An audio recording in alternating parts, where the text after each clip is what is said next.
होंगे तो पहले आपने देख लिया होगा कि मैंने इससे पहले एक व्लॉग अपलोड किया था सस्ते बाज़ार के मुतालिक। तो आज जो सा मुझे पता चला है कि थोड़ी सी और भी चेंजिंग आई है सस्ते बाज़ार के अंदर, कि उसके अंदर मज़ीद चीज़ों का इजाफ़ा किया गया। तो हम ऐसे करेंगे कि आज थोड़ी सी परचेजिंग भी करेंगे ताकि हमें इल्म हो जाए, ख़ास तौर पे चीनी का, कि चीनी कितनी सस्ती मिल रही है इधर, और आटा। मुझे पता चला है कि आटा और चीनी जो सा है आज एक्स्ट्रा मतलब रखा गया है सस्ते बाज़ार के अंदर, क्योंकि इस चीज़ की बहुत बहस चल रही है और ये चीज़ें बहुत महंगी हो चुकी हैं। तो आज हम जो सा है थोड़ी सी शॉपिंग भी करेंगे इस सस्ते बाज़ार से, और आपको पता भी चल जाएगा कि कौन सी मज़ीद चीज़ों में इजाफ़ा किया गया। तो मेरे साथ रहिए, वीडियो को आपने स्किप नहीं करना।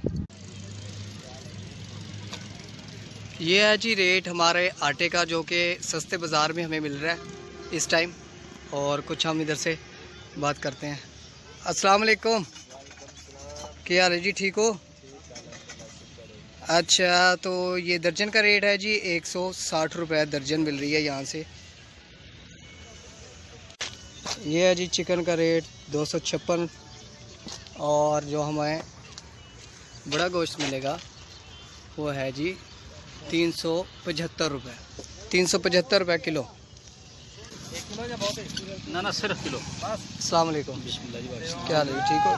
चीनी का की रेट है जी? 85 रुपये। 85 रुपये। तो आम मार्केट दे विच की है? 110।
परचेजिंग हमने कर ली है, तो आई होप कि आपको आज का व्लॉग अच्छा लगा होगा। Thank you for watching. अल्लाह हाफिज़।